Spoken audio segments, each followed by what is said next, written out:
In this video, I'm going to show you step-by-step instructions on how to replace the front screen on the iPhone 15 Pro Max.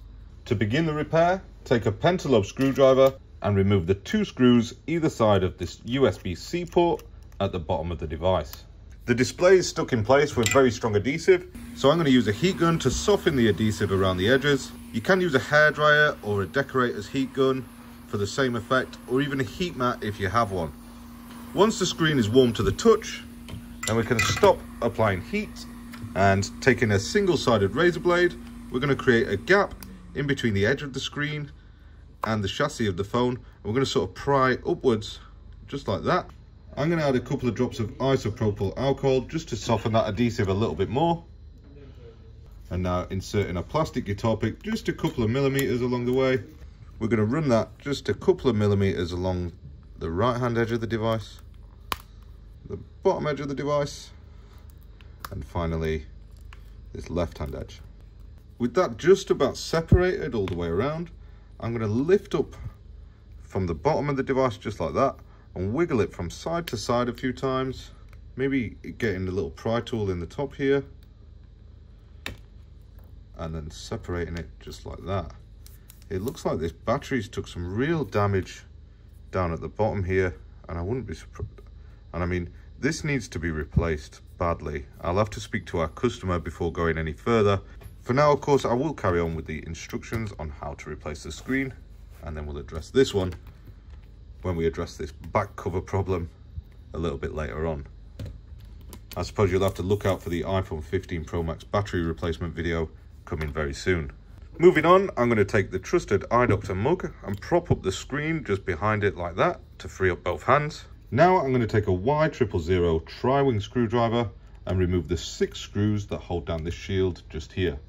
A couple of these screws are different sizes like all iPhones, so make sure that you lay them out in the order that you remove them so that it's easy to replace them later.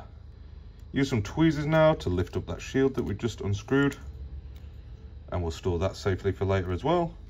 Now I'm going to take a plastic opening pick and disconnect the battery first of all so that we can isolate power from the device. Now we've got the display cable, which sits just here, and the front sensor cable just here. That means that we can now remove the screen, and we'll put that to one side so that we can remove this in a little bit. Next, we have to remove the old adhesive seal that sits around the edge of the device. This is stuck down really hard, but with a bit of patience, a pair of tweezers and a little X-Acto blade, you should be able to peel off all the remaining adhesive so that we can replace it with a fresh one. I'll probably fast forward this bit of the video because nobody wants to sit and watch me pick adhesive off the edge of a phone for the next 15 minutes. And just as a reminder, if you are doing this yourself and it's taking you a long time, just be patient. That's how it goes.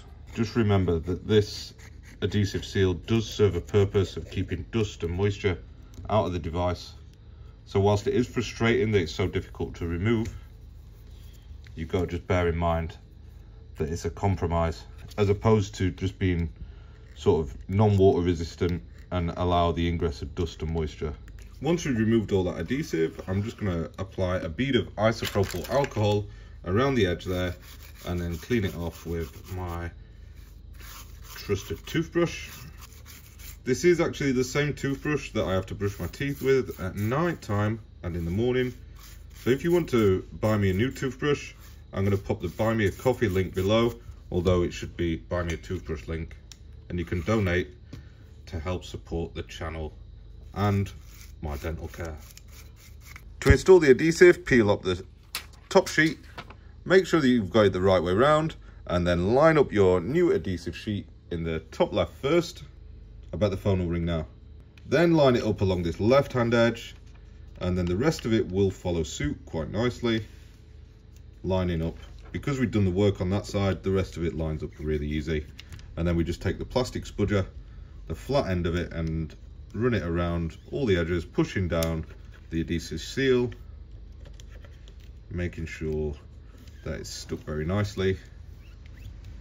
And then usually somewhere along this seal there's a little pull tab where I can start lifting it up, create our own bit that we can pull off. There we go, that's better. You can see that's left behind another blue layer, which we'll pull off just before we seal up the screen. This is an absolute first for the iDoctor UK channel, and the part that we're using today is a genuine Apple service pack bought direct from the Apple self-repair store. It cost a pretty penny. I think the cost was about 370 quid or something like that. And you can see it comes with a replacement screw kit, which, I mean, I've never seen one of them or felt a requirement for it. I think we'll just stick that on the wall.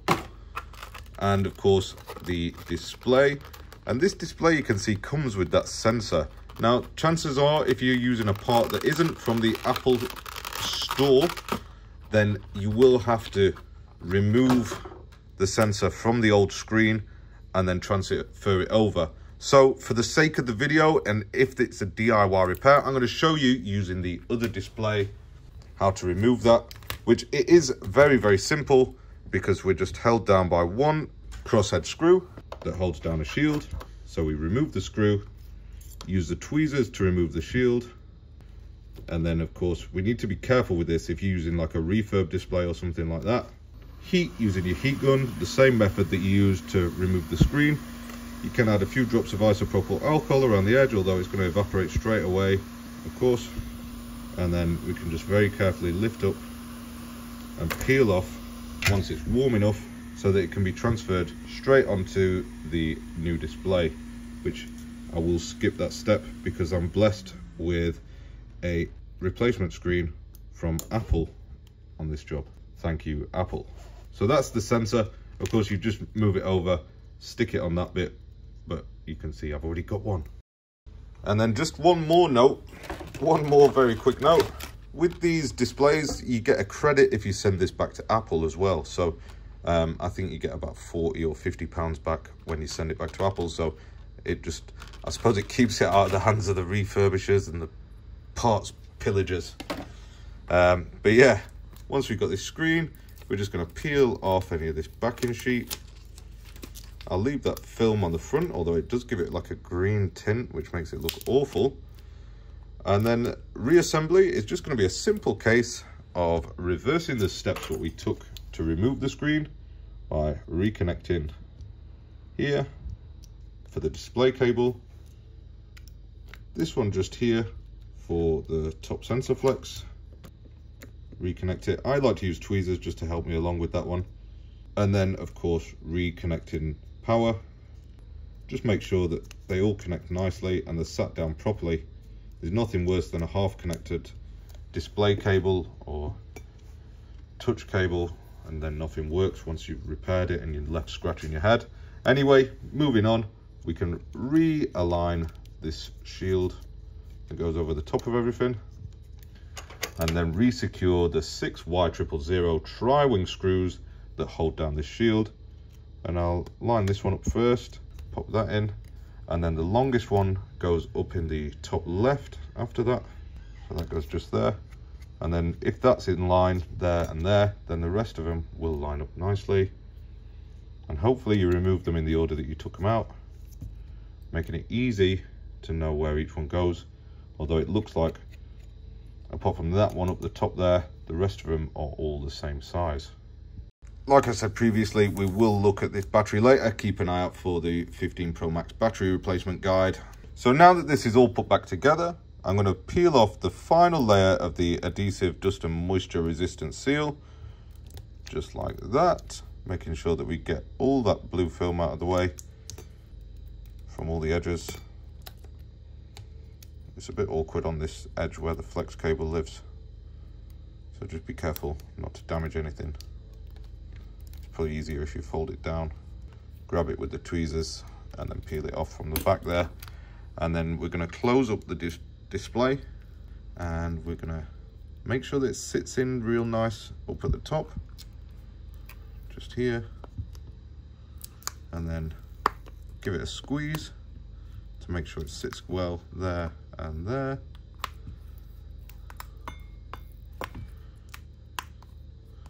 And squeeze all the way around